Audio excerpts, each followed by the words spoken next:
आश्रम विरुद्धको नाट्य कथा। यो कथा राजुको हो। ऊ सानो पढ्ने र विद्यालय जाने उमेरमा आफ्नो गरिबीका कारण बुबासँग श्रम गरी जिम्मेवारी निभाउन बाध्य छ।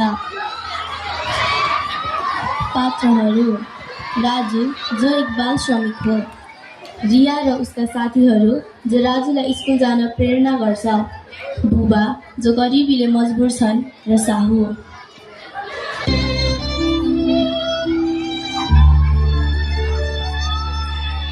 बिहानै उठ्दा साथीहरू स्कुलतर्फ जान्छन्। नयाँ लुगा नयाँ पुस्तक हाँस्दै कुरा कान्छन्। बिहानै उठ्दा साथीहरू स्कुलतर्फ जान्छन्। नयाँ लुगा नयाँ पुस्तक हाँस्दै कुरा कान्छन्। मसँग पनि ब्याग बुक भएको भए। बाबा म पनि स्कुल जान चाहन्छु, मलाई पनि पढ्नु मन छ। पढ्न हामी गरिबलाई पढाइ भन्दा पनि खाना र पैसा चाहिन्छ। जा काम गर्न। कति लाग्यो जा काम गर्न, न त प्रान्जोस्। मलाई माफ गरिदिनु साउजी, अब यो गल्ती फेरि हुँदैन। म सबै काम गरेर भइहाल्छु।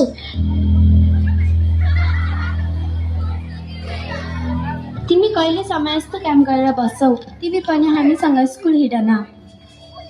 मलाई पनि पढ्नु मन छ, तर मेरो माथि धेरै जिम्मेवारीहरू छ। यो उमेर पढ्ने हो, काम गर्ने होइन। त्यही पनि तिमी पढाइमा एकदम राम्रो छौ। तिमीहरूले किन नबुझेको? तिमीहरूको जस्तो छैन मेरो जिन्दगी।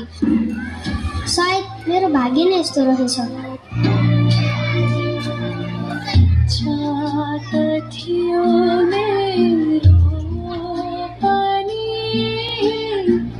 ठुलो मान्छे बन्ने, तर भाग्यले लेखिदियो सधैँ दुःख मात्रै गर्ने।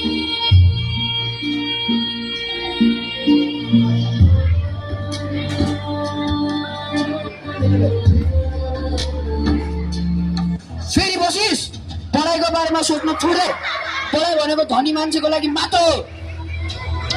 अङ्कल, पढाइ भनेको धनी मान्छेको लागि मात्र होइन, यो सबै बालबालिकाको लागि समान अधिकार हो।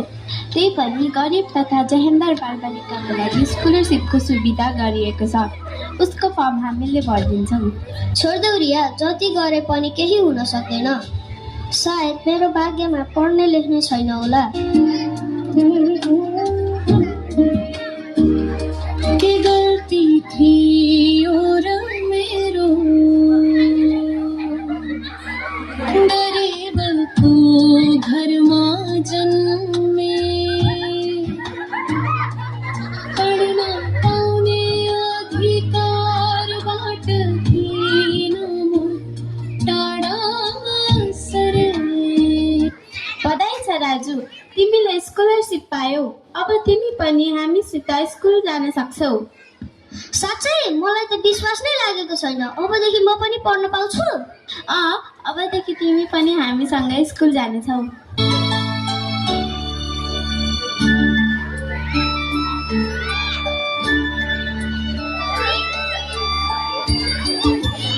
बिहानीको घामले आज आँगन छोयो, नयाँ झोलाको भारीले काँधमा खुसी बोक्यो।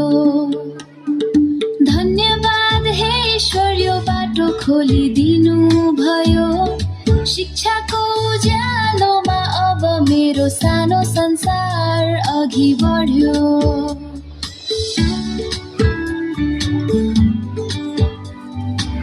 हातमा ढुङ्गा होइन, कापी र कलम देऊ।